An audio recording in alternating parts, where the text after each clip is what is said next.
चलिए बात करते हैं खबरों की और नतीजों वाले शेयर्स की। सबसे पहले नतीजों की बात कर लेते हैं। कल बाजार माफ़ कीजिएगा, शुक्रवार को बाजार बंद होने के बाद किन कंपनियों के तिमाही नतीजे आए ओवर द वीकेंड, बताने के लिए शरद हमारे साथ जुड़ चुके हैं। शरद, गुड मॉर्निंग, बताइए।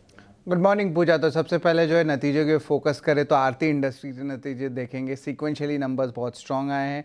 मार्जिन में भी लगभग 48 बेसिस पॉइंट्स का ग्रोथ आया है। ओवरऑल एनालिस्ट एस्टिमेट से बेहतर आए हैं आरती इंडस्ट्रीज़ के नंबर्स।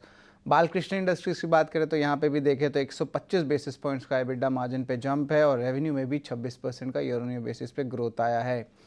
आपके एफएमसीजी कंपनी ले लीजिए, न्यू एज टेक कंपनी ले लीजिए, हुनासा कंज्यूमर जो मामा अर्थ की ब्रांड है, यहाँ पे देखिए तो लगभग 206 बेसिस पॉइंट्स का जो है आप कह सकते हैं मार्जिन में जंप आया है। और नेट प्रॉफिट देखें तो 63% बढ़ा ईयर ऑन ईयर बेसिस पे। औरोबिंदो फार्मा की बात करें तो largely inline set of numbers आए हैं, जहाँ पे एबिटा मार्जिन 460 बेसिस पॉइंट्स बढ़ा ईयर ऑन ईयर बेसिस पे। End of course US markets में अच्छी ग्रोथ आई है। जुबलेंट फूडवर्क्स की बात करें तो लगभग 3% एलसीएल ग्रोथ आया है, जो एसजे ग्रोथ होता है उसको कहते हैं। और overall numbers largely inline set of numbers देखने मिले हैं। अब बात करते हैं सीमेंस के, तो यहाँ पे थोड़े से कमज़ोर नतीजे तो देखने मिले हैं और यहाँ पे वीकनेस जो है गैस पावर सेगमेंट में देखने मिला। और ऑफ कोर्स नंबर्स भी जो है अनुमान से कम आए हैं। सन टीवी की बात करें तो यहाँ पे भी largely weak set of numbers आए हैं। सारे पैरामीटर्स में नंबर्स थोड़े कमज़ोर हैं। ठीक है, तो ये कुछ नतीजे हैं जिनका इम्पैक्ट आज दिखेगा बाजार पर। शरद, इसके अलावा खबरों वाले शेयर्स भी बताइए।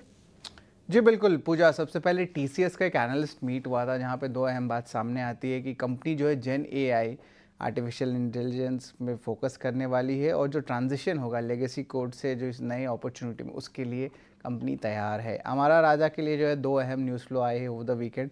सबसे पहला है बैटरी पैक की जो है इनाग्रेशन हुई है आपके गीगा कॉरिडोर को लेके, और उसके अलावा एक एमओयू भी साइन किया उन्होंने पियाजियो व्हीकल्स के साथ, जहाँ पे वो लिथियम आयन सेल्स बनाएंगे और चार्जर्स बनाएंगे 3 व्हीलर ईवीज़ के लिए। 361 वेल्थ मैनेजमेंट ने जो है हिंडनबर्ग इशू में जो है अपनी जो है पेशकश की है, जहाँ पे उन्होंने कहा जो उनकी जो फंड थी जिस पे हिंडनबर्ग ने बात किया था, वहाँ पे जो है कोई भी इन्वेस्टमेंट, ज़ीरो इन्वेस्टमेंट की गई है अदानी ग्रुप ऑफ स्टॉक्स में। और इसके अलावा उन्होंने दो अहम बात कही है कि सेबी चेयरपर्सन उनके हस्बैंड की होल्डिंग्स जो है ऑलमोस्ट 1.5% के नीचे इन्वेस्टमेंट्स पे थी, और जो फंड मैनेज हुआ था वो एक डिस्क्रिशनरी फंड हुआ था जहाँ पे एक इन्वेस्टमेंट मैनेजर था।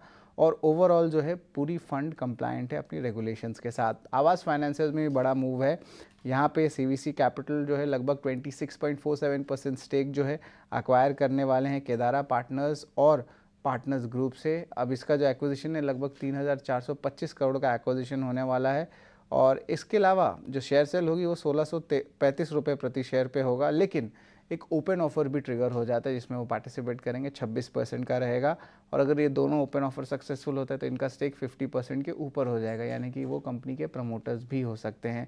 और जो ओपन ऑफर आ रहा है वो आ रहा है 1767 रुपीज़ का, तो इसलिए आवास फाइनेंसियर पे अहम नज़र रहेगी आज। सुप्रजीत इंजीनियरिंग 14 अगस्त को जो है शेयर बायबैक का कंसिडरेशन होगा।